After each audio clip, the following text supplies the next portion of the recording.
Yo les gars, petite vidéo astuce très rapide pour vous expliquer comment atteindre l'e-level 465 en JCJ avant le début de la saison et donc pour pouvoir profiter au maximum de cette intersaison avec le meilleur gear. Pour cela, vous allez voir, c'est très simple. Donc je vous montre rapidement où est-ce que vous allez pouvoir acheter ce gear. Ça se trouve ici, donc refuge de gladiateurs, le maître de campagne Fortibrest qui se trouve ici juste à côté de Malicia. Vous appuyez dessus. Qu'avez-vous pour moi? Et là, vous allez voir, vous avez un stuff donc 431 e-level, mais surtout 473 e-level en JCJ. Voilà, comme ça, vous avez plus de 8 pièces, parce qu'il y en a 8 qui rentrent ici, mais il y en a d'autres. Je crois qu'il y a la cape en plus, donc il y a 8-9 pièces à farmer avec des jetons sanglants. Donc voilà, ça vous permet d'atteindre l'e-level 465. Oui, c'est mieux d'avoir cet e-level là que d'avoir par exemple votre bonus de set, que d'avoir vos stats bien optis avec le stuff de la saison dernière. Ce stuff là va vous donner beaucoup plus d'intelligence, de force ou d'agilité selon votre stat principal et beaucoup plus d'endurance. Alors, pour farmer ce gear rapidement, comment on fait? Je vais prendre un perso tout neuf et je vous montre. J'ai pris un perso qui n'a encore rien fait sur ce patch 10.2. Regardez, je me rends au niveau du refuge de gladiateur. Et là, je vais voir déjà, avant toute chose, Jeffrey qui va vous donner une quête pour avoir les étincelles de vie. Donc, qui vous demande de farmer les étincelles de vie. Et qui vont vous donner des trophées de combat qui vous serviront pas tout de suite, mais vous en aurez besoin dès la semaine prochaine pour upgrade votre gear sauvage. Donc, vous prenez cette quête. Donc là, comme vous voyez, c'est à lui qu'il faudra la rendre. Le PNJ est toujours là avec le gear, mais vous ne pouvez pas l'avoir parce que pour l'avoir, il vous faut des jetons sanglants.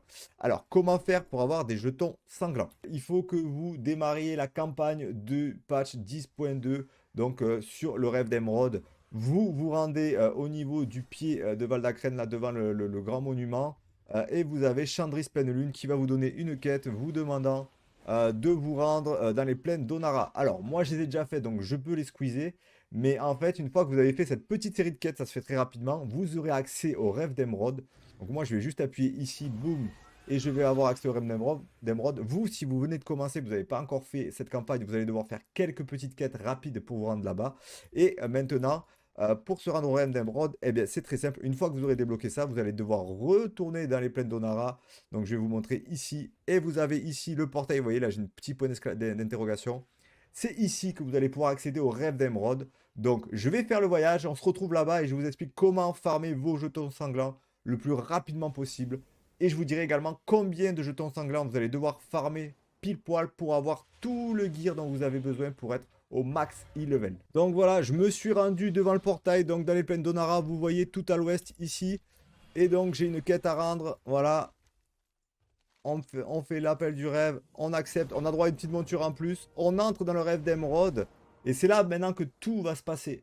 Vous pouvez continuer bien évidemment votre quête, votre campagne si vous le souhaitez. Si votre objectif par contre c'est de vous gear en PvP, eh bien tout de suite vous allez ouvrir votre map et vous allez voir qu'ici vous avez des petits glaives avec gardien du rêve et vous voyez il y a une grosse bagarre qui est en cours. Alors tout se passe là, il n'y a pas de durée donc je pense que c'est illimité, ça va se battre là ici à cet endroit précis tout le temps. Vous cliquez dessus, ça vous permet de vous rapprocher.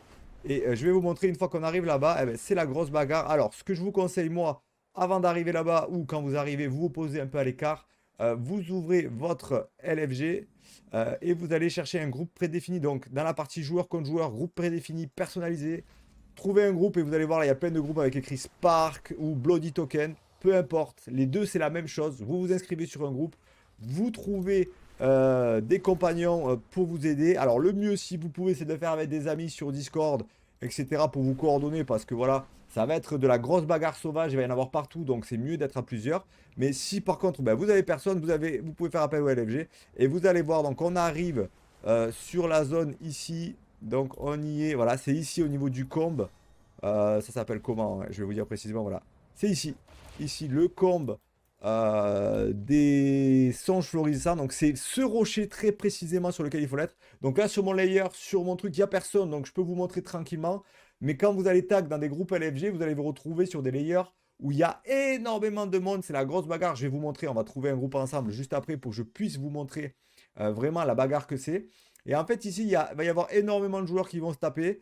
En fait, à chaque fois qu'un joueur va mourir, que vous ayez tapé vous, donc vous l'avez touché une fois ou vos mates, eh ben, ça va vous donner un jeton sanglant. Et vous allez voir que ici, ça va très très très vite. J'ai donc trouvé un groupe, regardez, donc là voilà, je suis dans un groupe de 5 et regardez la grosse bagarre que c'est. Donc là, les tokens vont monter tout seuls. On va aller se mettre dans la mêlée, je vais vous montrer un petit peu, voilà, vous arrivez, boum, ça part en grosse bagarre, vous tapez un peu partout. Vos étincelles de vie montent automatiquement. Donc ça c'est pour la quête, d'accord. Et ensuite vos tokens ils montent aussi automatiquement. Donc là je vais sûrement mourir, comme ça tu pourras discuter avec vous tranquillou, vous expliquer. Donc voilà. Là c'est le spot où vous devez vous mettre. On va s'écarter un petit peu comme ça au moins. Voilà, on va pas raise. C'est juste histoire d'eux. Donc voilà, là c'est la grosse bagarre.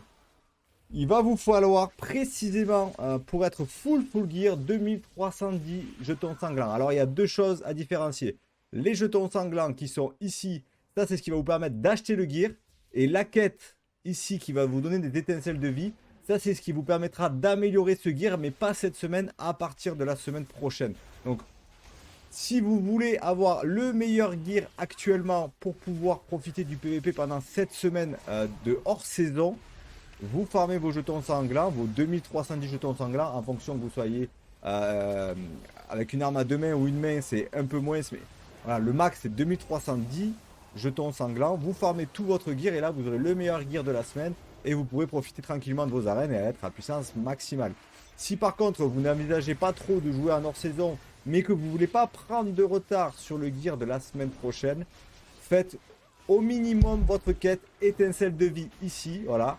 Les 100 spark, faites ça, c'est le minimum parce que vous devrez dès la semaine prochaine améliorer votre gear et donc vous aurez besoin de la récompense que donne cette quête.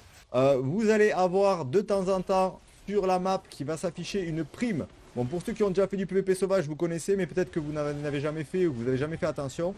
Donc la prime c'est quoi? C'est quand il y a un joueur de l'autre faction, attention, il faut absolument qu'il soit de l'autre faction, sinon ça ne fonctionne pas, qui a tué beaucoup d'entre vous et qui du coup est sans mourir et du coup a une prime si vous le tuez. Donc qu'est-ce qui va se passer? Vous allez voir la prime sur votre map, ça va s'afficher sur lui. Il y aura une espèce de petit casque aux côtés de son pseudo. Et donc vous allez vous rendre à son niveau, vous le tuez si vous y arrivez. Une fois que vous l'aurez tué, vous allez avoir un petit sac qui va pop à ses pieds, au pied de son cadavre. Vous cliquez sur ce sac et à l'intérieur, sur le premier sac que vous faites de la journée, vous allez avoir 200 jetons sanglants. Donc c'est énorme, c'est vraiment un gros pump. Et ensuite, tous les autres que vous allez faire, les autres primes que vous allez accomplir, vous donneront 50 jetons. Il y a une deuxième astuce, c'est les ravitaillements. Donc les ravitaillements, ça marche comment? Sur votre map, de temps en temps, vous allez avoir une alerte qui va s'afficher déjà dans votre chat où on va vous dire vous avez besoin de ressources. À ce moment-là, ouvrez votre map. Et là, vous allez avoir une espèce d'avion ou d'hélicoptère qui va traverser la map et qui va s'arrêter à un endroit. Et à cet endroit, il va larguer une caisse d'équipement. Et donc, il faut prendre le contrôle de cette caisse d'équipement. Donc, soit Alliance, soit Horde. J'espère pour vous que c'est votre faction qui va prendre le contrôle. Une fois que vous avez pris le contrôle de la caisse, vous allez pouvoir l'ouvrir. Et à l'intérieur, sur la première caisse, vous allez avoir 200 jetons sanglants. Et sur toutes celles d'après, vous aurez 50 jetons sanglants. Donc là, à nouveau, c'est un gros accélérateur, une astuce qui va vous permettre d'accélérer votre génération de jetons sanglants. Regardez, il y a une prime qui vient d'apparaître, vous voyez? Cicera, côté Horde, prime. On va aller voir du coup. Regardez, je vais vous montrer en direct. Donc Cicera, il est où? On voit qu'il est en bas, là-bas sur la minimap. On va aller le voir. Donc il est là, voilà, c'est lui. Lui, si on le tue, eh ben on prend une prime. On va essayer de le faire en direct. Regardez, c'est incroyable, c'est la télévision. Allez, il va mourir, regardez, boum, il meurt. Et regardez, donc là, à ses pieds, juste ici. Oh, le bâtard, qui fait ça? À ses pieds, juste ici, vous allez pouvoir récupérer ce petit coffre. Regardez, on va le faire en direct. Boum, on récupère la petite truc et on a récupéré, regardez ici, 197 jetons sanglants. Donc voilà dans le chat, 197 jetons sanglants. Gros accélérateur du coup les primes. Hein. Gros accélérateur. Ça, plus du coup les ravitaillements. Donc voilà, j'espère que ce petit guide rapide pour avoir un e-level de 465 en PVP dès cette semaine et donc préparer la prochaine saison dans les meilleures conditions avec ce stuff là, plus les étincelles de vie, les trophées de guerre pour pouvoir avoir le meilleur gear dès la semaine prochaine vous a plu. Si vous avez des questions, n'hésitez pas à passer sur mon live. Je suis en live quasiment tous les jours sur Twitch. La chaîne Twitch c'est NTV. N'hésitez pas à lâcher un follow sur la chaîne Twitch et sur le YouTube. C'est le plus grand des soutiens. Je vous fais des bisous et je vous dis à bientôt en live.